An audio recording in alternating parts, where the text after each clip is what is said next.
Bonjour Bandeko, bonjour. Appréciez bien notre beauté partout où vous allez. Tous en beaucoup à Mindili, na Combo ya France. Il est 6h23. Heure d'hiver. Normalement, il fallait dans 5h23.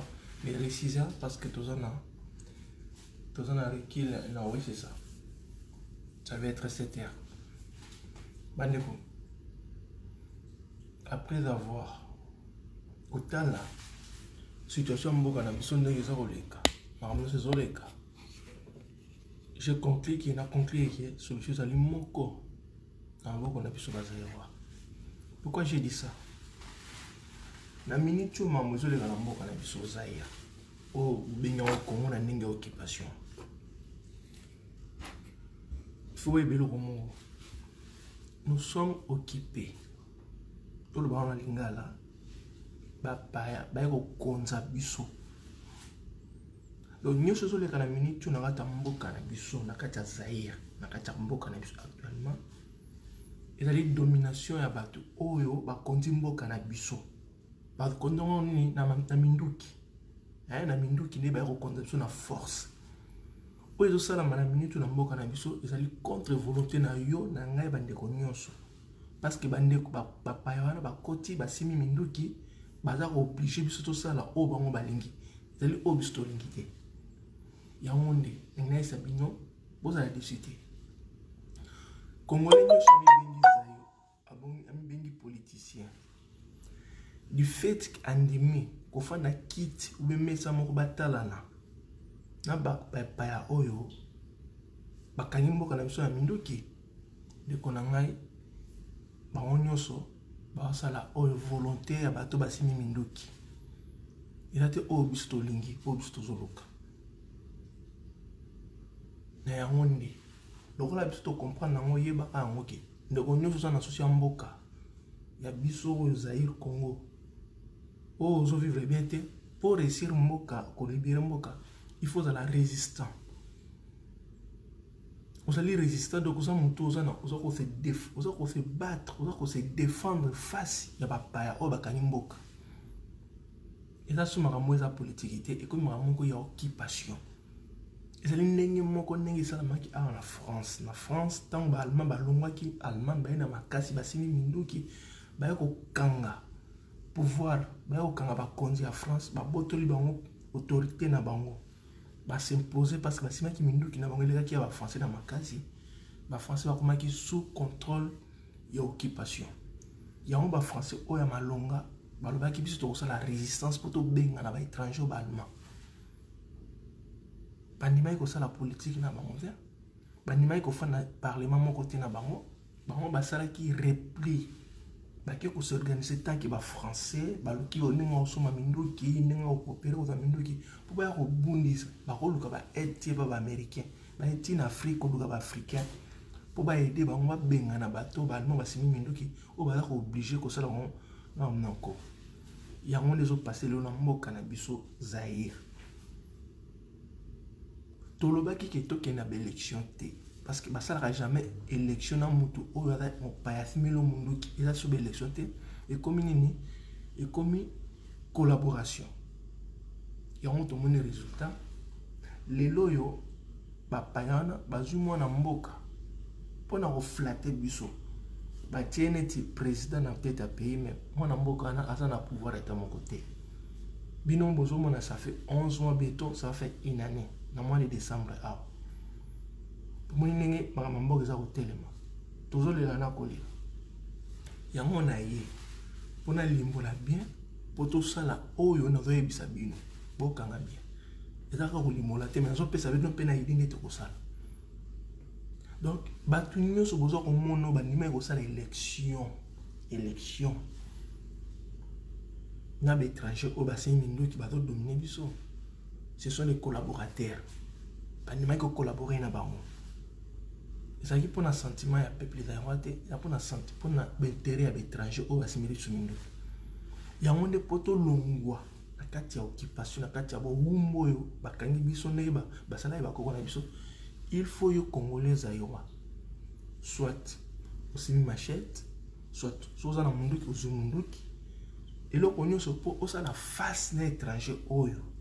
Pour la minute, bato nyonso baza wana basimi so mindoki bazodomine so parce que basimi mindoki soki mpe osimi munduki lokola ye asimo s'affronter face à face il y aura un rapport de force soki biso tokoleka makasi tokokimisa bango so bango bazala makasi bakofaire ekile biso na minute oyo bango nde baleki biso makasi parce que basimbeli biso minduki baza kodomine biso moye biso tosala bango face eza te bino boza komona ntango tokobima na soulèvement mpo tobengana bango lokola bango baza na minduki bazoneutralize biso tosala marche na arrière yango bazokontinue kofanda na mboka na biso ndeko nakoyesa bino likambo motu moko susu amikosa te alobake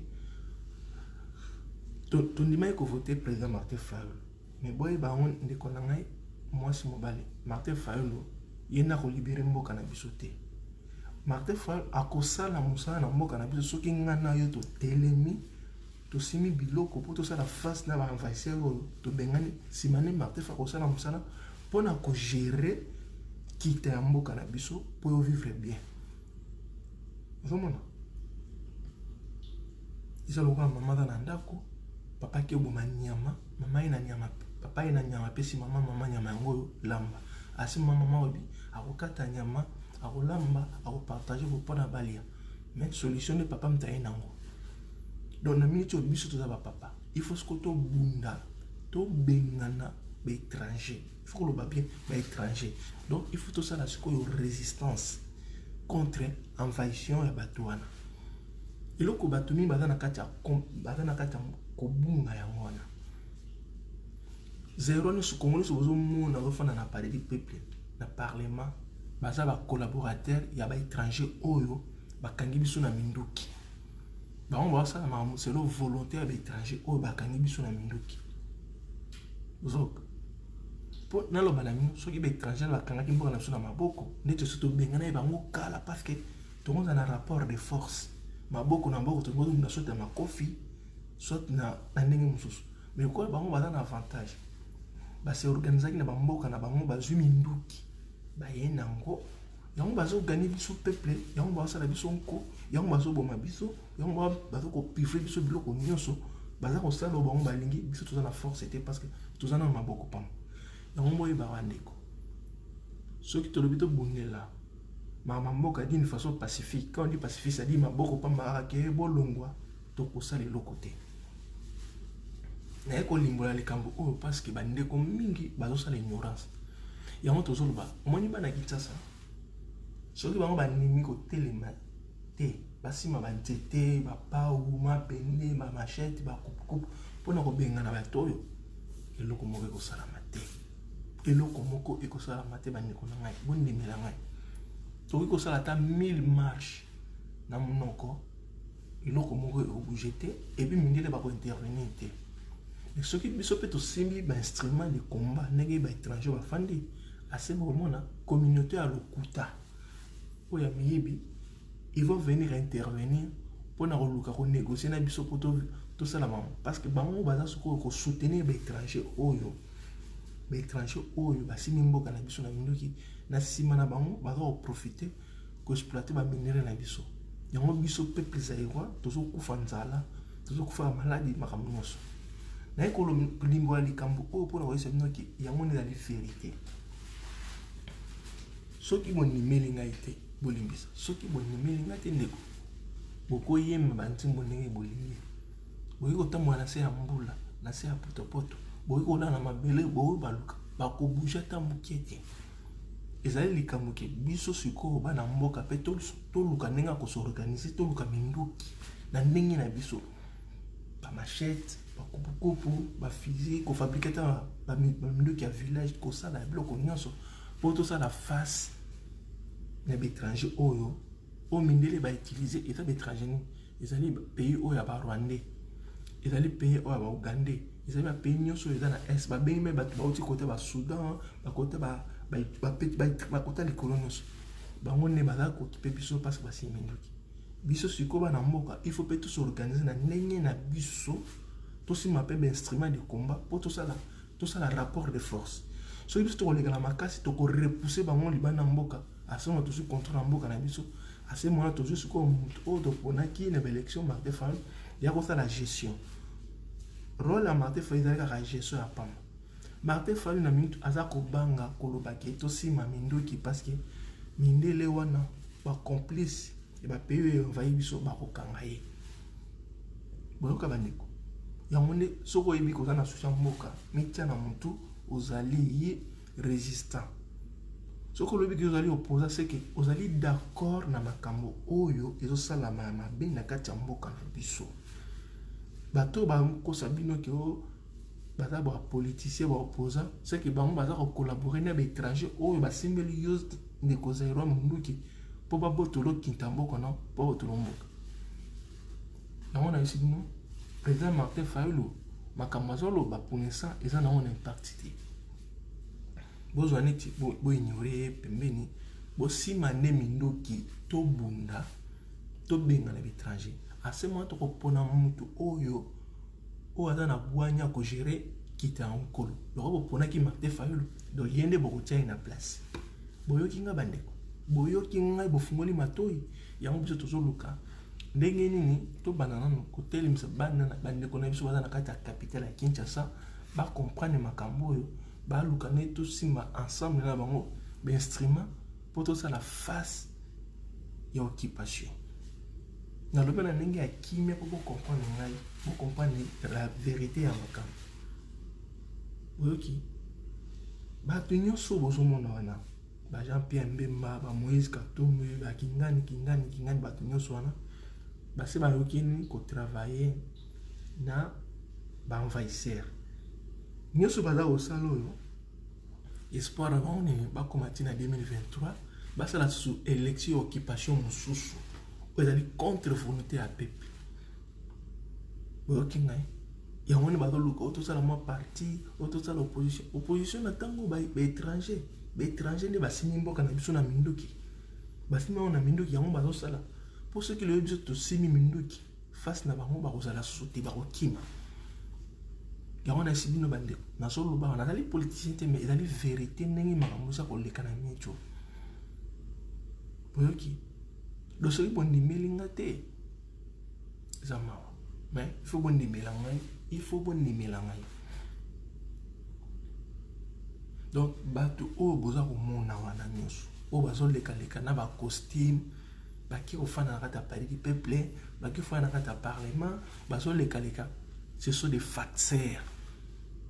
Baebi makambo ndenge za koleka mais pona ba intérêt na bango ils font semblant d'être opposants ndeko yo za député opposant na mboka oyo étranger aye kokanga mboka na ona bandeko na makasi po ba étranger na baza conscient ki bakangi mboka na biso na makasi parce que baza na mindoki. Pourquoi tout le temps bazo benga ba armée ya Rwanda Uganda baza la toujours prêt po yebi ke mukolo biso to ko telema na mindoki ba koza la place ya kofanda te ndeko tolo bandengi nini puna yo sabino mais nazo ko yebisa bino banda lelo zairo nyonso yeba makambo ya biso yango to sala ndenge na si yango na biso bino boye ngana so tinda bino banetiki ya nasi banetiki bozwa mindoki bozwa ba instrument nyonso boluka ba stratégie nyonso to copier mayele ndenge ba français ba salaki.